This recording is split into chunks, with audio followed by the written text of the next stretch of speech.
Chào mọi người, với đây ba của David nấu thịt kho. Cảm ơn ba nấu cho con nha. David là cục vàng của ba mà. Cục vàng của ba. Trời ơi, coi cái màu cái thịt nó ngon dễ sợ á.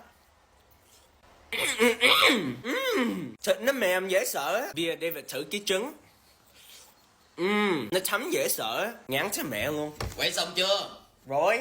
Ok, nói chuyện đàng hoàng thử mang trăm nè. Ủa, ông nói 200 mà. 100 là được rồi. Làm sao mà nói chuyện đàng hoàng cho thêm trăm nữa? Mọi người ông gài David. Đó. Hồi David lấy tiền này mua bún riêu.